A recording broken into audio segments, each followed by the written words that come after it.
Hey guys, just before we start, I'm just letting you know that I do have a bit of a cold, so if my voice sounds a little funny, that's why. Let's get into the video. Beamy, 9-year-old at the time. Grandma passed away and we're visiting relatives for the funeral. They're going to bury her at the village our relatives used to live in. The village is basically like a ghost town. Only 5 or 6 families lives here. It's winter time. Took us literally 5 hours to arrive in a cramped car. Snow is knee deep. First day, we're having fun playing in the snow with the kids of distant relatives. I don't know any of them though. We're staying in a village house full of people, and they're heating the house with a coal furnace. First day passes by. Trying to sleep in a room full of people is horrendous. I'm lucky to have a bed alongside the window. Can't sleep because I'm uncomfortable. Cannot leave the room either because can't wake up the others. I'm watching out the window. It's just pitch black outside. Not a single lamppost. Just a really dim light shining from a distance. I don't pay much attention and I fall asleep eventually. The next day, some of my other relatives arrive. So does my deceased grandma for the burial. We bury her, and I spend the rest of the time hanging out in the village with my uncle, making a snowman, playing snowball, etc. It's the second night, and I try to sleep in the same room I share with 10 other people. Only thing lighting up the room is the furnace, and only sound I hear is the crackling wood. Strong whistles of the wind, and occasionally some snoring.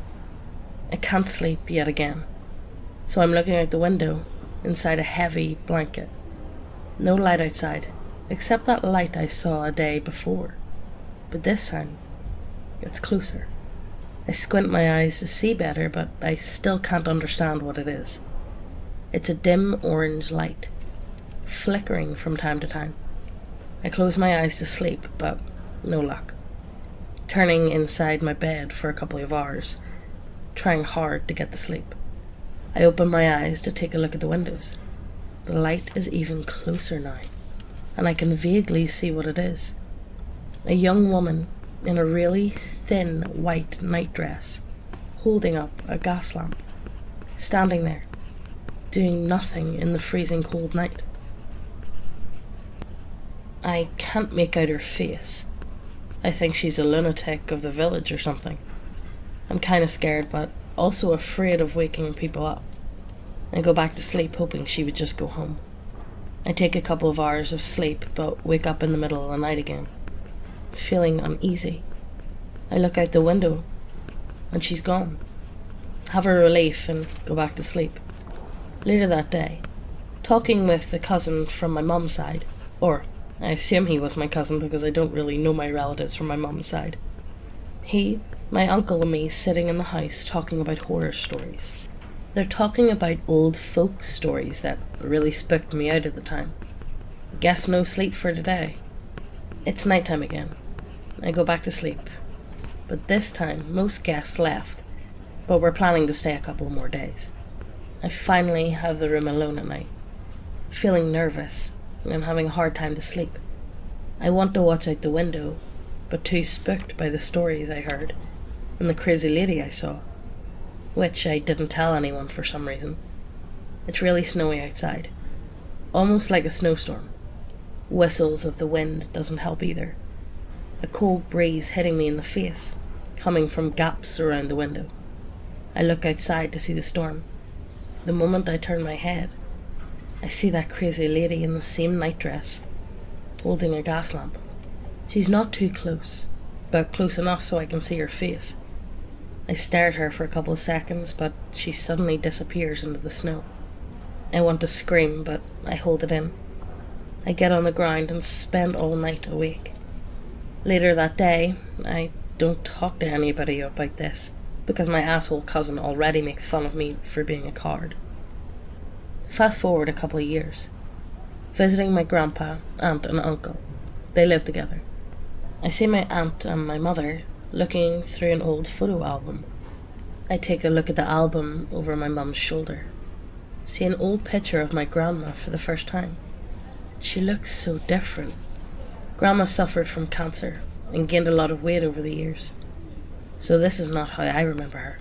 Later that night, I check out the picture again. I take a closer look at the picture. It's the same woman I saw that night, in the snow, with a gas lamp.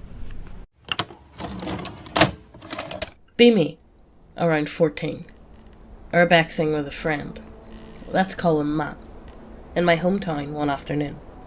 There's an abandoned military academy about half a mile into the woods. It's left open, but there's nothing noteworthy to see inside.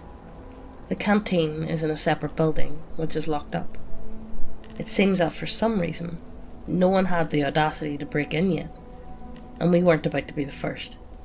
It's a single-floor building, so decided to climb onto it instead, hoping to find alternative entrance or at least a skylight. Matt is a fat ass, and the bare bones roofing eventually crumbles under his feet. Guess there's a skylight now. Try to check on Matt through the hole.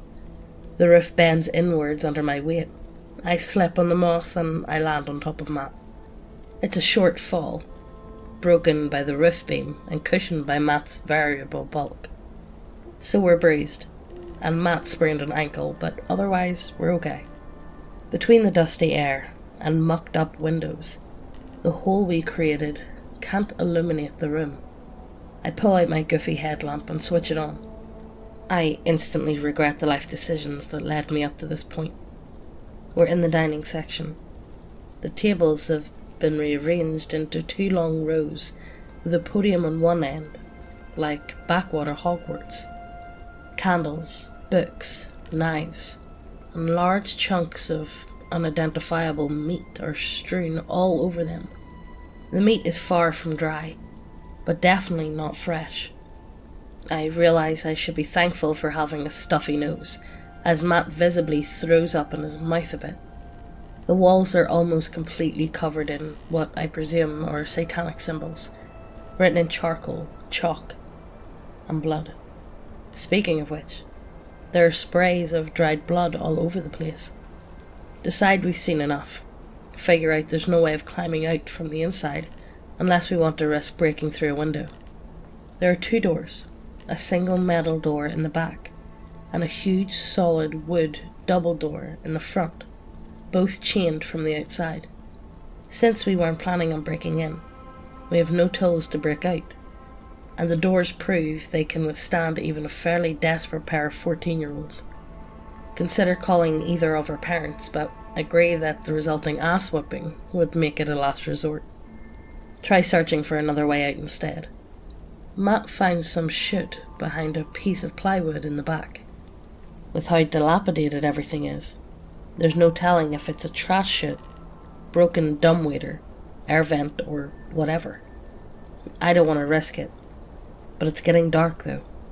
We hear some noises and voices outside.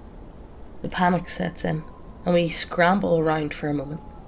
Hear someone start messing with the chain to the front door. We both freeze and exchange wide-eyed stares. Fuck. We hurriedly shimmy down the chute, pressing against the walls to slow down the slide. Grab the plywood to cover it back up behind us. It goes maybe 20 feet down before ending in a half-submerged tunnel. We start waddling our way through waist-deep, filthy water, trying not to make too much noise. On the other hand, what's going on upstairs echoes loudly through the tunnel, though the water must have distorted it a bit. I can't make out any exact words, but there's singing, shouting, and what sounds like praying, and then screams. After a few minutes we find a staircase and climb out of there. It exits into a small bomb shelter. A homeless guy clearly set up shop there before, but he's been gone long enough for everything to be evenly covered in dust. Except all the things a hobo would consider valuables were still there. A travel stove, bags of scrap, spare shoes, the works. I try not to think too hard about it, but something in my stomach tells me something bad happened. I exit the shelter, not exactly sure about our location. Thankfully, it's already dark out, and we can see the faint light of a nearby road through the trees. We waddle out of the forest, call our parents, and let them know to bring towels and spare pants.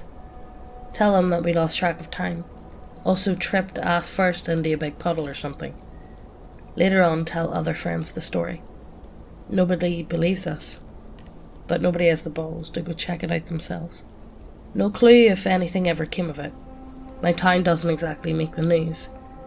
It's been a while since I've lived there, and I'm not planning on coming back just to check. Rural area in Maine. There's an old abandoned house a field away from a back road outside of town. Sometimes you can see it from the road. Sometimes it's not there at all. One night when my father was in his 20s, him and a couple of his friends went to explore the house and see if any of the rumours were true. The house was supposedly cursed with black magic. Town officials hold seances in the basement and sacrifice animals and people in an attempt to gain dark powers and summon demons. The house itself, being invisible, is also a rumour. It's there. It doesn't seem magical from a distance. As my father and his 3 friends start walking up to the porch, my father is filled with a flight or fight response that unnerves him deeply. Guys, what if there's a hobo or junkies or a predator animal in there? We at least gotta open the front door, man. Don't be a pussy. One of my father's friends, Dan, is leading the 4 of them. As he creaks open the door, he winces in disgust. Oh, man, it smells horrible in here. As they gather in the entry room, my father smells it too. It smells like a rotting corpse. Something he had experienced in the woods when he was younger. It was a dead deer. His spidey senses are going fucking nuts. Leave, leave, leave, leave, go, go. Guys, we should just leave. This doesn't feel right. Relax, man. It's probably a dead raccoon or something. My father notices there's this random chicken wire all over the house at first glance. Like some critter used to live in the house, and the chicken wire kept it from going where the owners didn't want it to. But it's set up tall, like human height. One of the guys says, "What the fuck's up with this fencing shit?" The same dread my father's been feeling suddenly hits the group. Something is rustling upstairs. Dan says, "Fuck it, let's go and see what this is, then we'll leave." The staircase is at the centre of the building, with walls on both sides. All anyone can see upstairs is off-white wall with some water stains. Dan starts going up first. My father is in the last place at the bottom of the stairs. He looks towards the kitchen and notices some of the chicken wire has long, black hair on it. Too long to be any animal he's heard of. He looks back to the stairs as Dan is finally reaching the top. Dan, the courageous tough guy, peeks to the left and stops dead in his tracks. He turns around, white as a ghost. He's hyperventilating and starting to cry. We need to... Everyone starts running for their lives before he can even finish his sentence. My father is the first out the building, and as the others follow, Dan starts shouting, "Run! Run! Get back to the fucking car!" As they pile in, they leave in a panic. Dan is now crying like a baby. "What the fuck did you see, man?" Now trying to choke back tears in a state of severe post-trauma. Dan starts struggling to describe. It was like a fucking pig, man. A giant fucking pig. "What the fuck are you on about?" He snaps a bit. "It was a dude, walking like a person with hair and shit." He starts really sobbing and breaks down a bit. "Its fucking eyes, man. It was like it was stealing my soul. It had no fucking eyes." He just keeps crying like a baby as everyone sits in bewilderment. They never spoke of it again. Too terrified of what is even happening at that house. My father says years later, Dan killed himself after a long downward spiral that all started from that day, as if it really did steal his soul. He can't sit through any media related to pigs or demons without feeling deeply unnerved, like when he first started walking up to the house. I have the body of a pig. Utterly terrifies him as well. He refuses to ever watch it again. I think I found a fake town last year. Like Truman Show fake. Be me. Last summer. Cross-country road trip. Heading up some national parks. In central/southern Utah. It's getting late, like 10 p.m. I've been driving since about 6-ish. It's dark as fuck. No moon. Can only see what's lit up by my headlights. I decide to find some place to rest for the night at the next exit. See a town off in the distance, and I turn off the only pull-off I've seen for over an hour, heading towards the town. The pull-off is unmarked and unlit, not on car GPS, and no call service. Town is directly ahead though, and I keep going. Road turns into dirt road, and is about 5 miles until it turns into pavement again, right at the town where businesses and houses start showing up. Immediately the town strikes me as weird. Nobody's on the streets, no cars on the streets or in the businesses' parking lots. Jazz music is being pumped through the streets for some reason.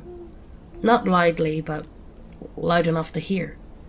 This town, that looked to be about 7 blocks wide from some miles out, has every major fast food chain I've ever heard of and 7 hotels on the main street. Still, no cell service. Still not on car GPS. I say to myself this is weird, but I'm starving, so I go and try and get some food. KFC was fully illuminated and unlocked, but nobody was there. Same with Jack in the Box. McDonald's has a cashier and a cook. When I go there, both looked annoyed. They take my order, give me distinctly non-McDonald's nuggets and fries. I leave, and I start going to try and get a bed for the night. The Hampton Inn, empty parking lot. Third annoyed looking person informs me they're all booked up. La Quinta, person I'm now convinced was the cook at McDonald's, is behind the check-in and the counter. Also empty parking lot, also fully booked. Holiday Inn Express, empty parking lot. Person that was clearly the fucking cashier at McDonald's is behind the check-in and the counter. Surprisingly, they have rooms. Ask him if he's the guy from McDonald's. No, that's my brother. Fuck it, it's good enough for me. Get to the room. Wi-Fi exists, but nothing loads. I shower, and then I crash. The next day, no breakfast in the lobby. No other guests. McDonald's guy still there for checkout. I ask him how to get out of town. Same road you came in on. I say okay, and then I head to McDonald's to get something to eat. The town is still playing the smooth jazz music, and still nobody's on the streets. I order at the drive-thru. Drive-thru lady is definitely the lady from the Hampton Inn. I order a fucking McGriddle and black coffee, and she hands me a microwave English muffin sandwich and what I assume to be some kind of instant coffee. This place is too fucking weird to stay and argue. I head down the only fucking road in and out of town, apparently. Maybe 3 miles into the 5-mile dirt road, I notice a big metal wire fence on both sides. They meet on the road in a big motorized gate that's open. As soon as I pass through, the gate starts closing. I get back onto the road. Finally get onto 62. That's not right. I could have sworn I was on 89 when I decided to pull off. And there's mountains in between. I finally get cell service. Nothing matches the description of the town. None of the charges ever show up on my card. I've told some people, and one suggested it was Richfield, but I know it was south of there. And you know, they would have actually charged me for stuff. Where did I end up? Go fishing with friend from New Zealand. First time night fishing with a boat. at like a big lake. We're both excited to possibly catch huge catfish. We bring some weed and some drink to pass the time. At around nightfall, we get to a suitably deep bluff and tie our boat off. We catch nothing. In the middle of catching nothing and complaining about it, we both start telling each other all of the spooky shit that's happened to us before. Mostly basic shit. I've seen weird lights in the woods and sky before. He saw a giant eel in a lake high in the mountains of New Zealand. It starts getting late, and we get more and more intoxicated. He kinda quietens up now and says he's going to tell me something weird, and that I should forget it later. He tells me when he lived in Australia for 4 years, he was in a bad way, doing hard drugs, being around the wrong people, getting arrested, etc. He hits rock bottom and has a breakdown. Decides to sober up by going to a place in the middle of nowhere, somewhere in northern Australia. Said he was tired of everything at that point and just wanted to start anew. Drives out into the bush, then into true desert. Parks his car in a hill overlooking the desert near a few lone trees, and said some mountains were off in the distance. Aside from that, nothing. Only an empty expanse of sand as far as the eye can be seen. He decides it was far enough away, made camp, and lit a fire. While gathering what little sticks he could, it dawned on him how desolate he really is, how far away he really was. Says it was cold during the nights, but blistering hot in the day. No protection from the wind during the day or night. By the second night, a fine layer of sand had already begun to cover everything in his car, getting in through only a few cracked windows. Brushes it away from the steering wheel and dash. Today he wanted to catch some food, and not rely solely on his cache of cashews, jerky, and trail mix. According to topographical maps, there's a stream flowing down from the far side of those mountains. Leaves camp and proceeds to drive to the desert. Finally gets to where the stream is. It's mostly dry but has deeper rocky parts that seem to hold water all year round. At the first deep pull he casts into, there's cave drawings of ancient battles between gods, of tall figures and huge serpents. There's a real sense of sacredness to this place. Catches 2 Australian bass on lures and a small catfish on a hand line. Not much, but it'll have to do. Heads back across the desert, kicking up a cloud of sand that quickly dissipates behind him. 4 days have passed, and no matter how much food or water is drank, feeling of being unsatisfied never leaves. Constantly sweating from withdrawals and the heat. No matter how cold or hot it is, there isn't a moment of comfort. Days blur into one another, and when all you do is move from your sleeping bag to your car to pass the time. A week in, and my friend is really feeling the effects of everything. Says no matter how busy he stayed, he couldn't keep his mind off his withdrawals or keep his mind stable anymore. Feels compelled to sit under the tallest tree in his chosen grove while watching the sunrise. Sits in that position all day. Watching the sun set now, he realizes that he did a little better today, despite getting sunburnt.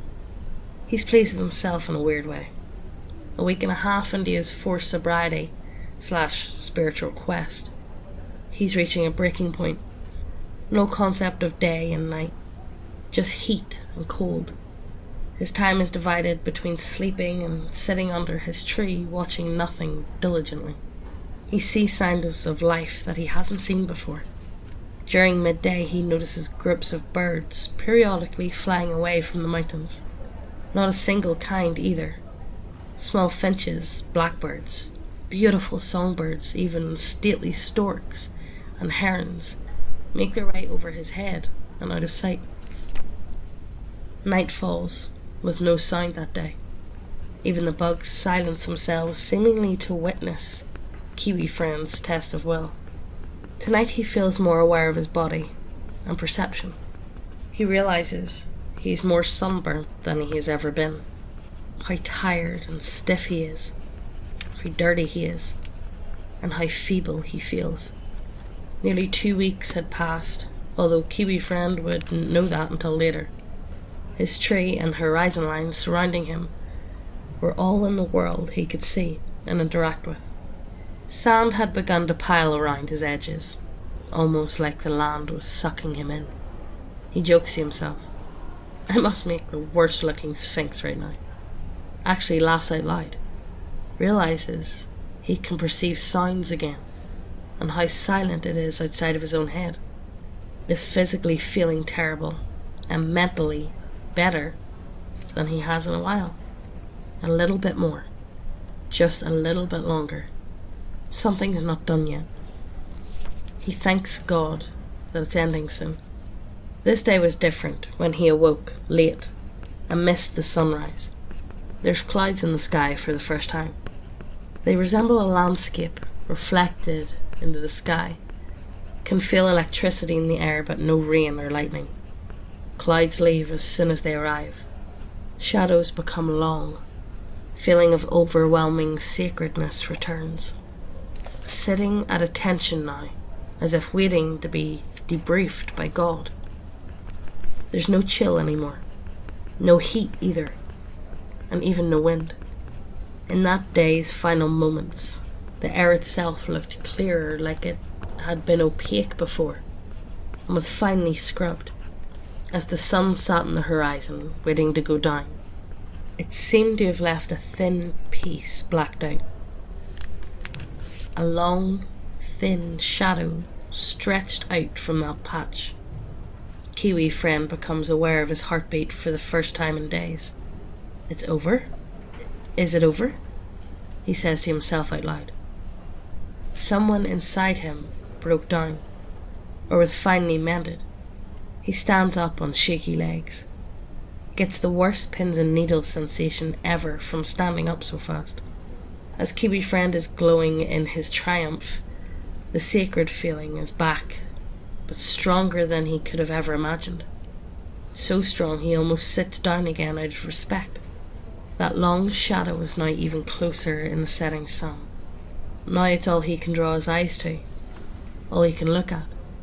An exceptionally tall figure walking, as if though water appeared on the horizon line.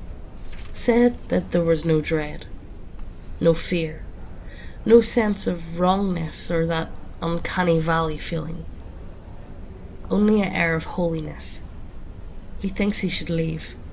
Starts packing up camping supplies and gear.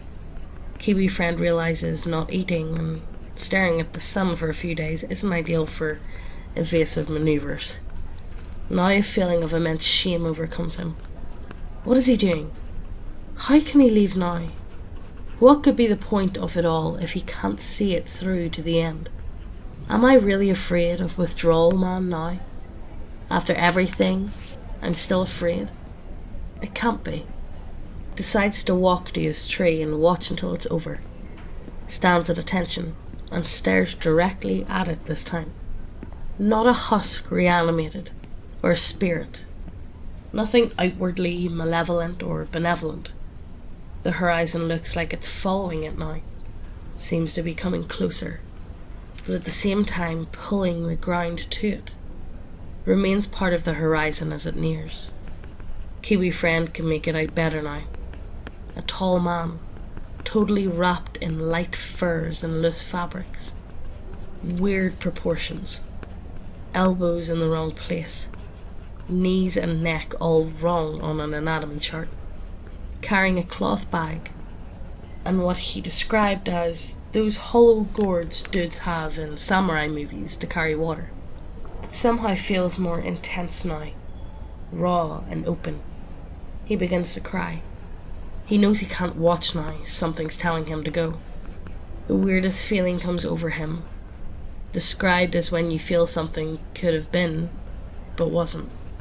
Feels like meeting a beautiful girl, getting to know each other, becoming friends for a day, then never seeing her again. A feeling of what could have been. So many missed opportunities in the past. So many more missed ones in the future. Endless possible paths you could have taken and will take. Endless paths that will remain unravelled. Kiwi friend is crying now, not from sadness, but from finality. It feels like he's finished something, but because of that, he can no longer do it. As he drives away, mentally broken, he sees that tall, lanky god standing underneath his tree. All I can hear is water lapping at the sides of our aluminum boat when he finishes. I don't really have anything to say to him. We make small talk on our way back in the morning. But was what my friend seen, alone in the desert, do you think that was God?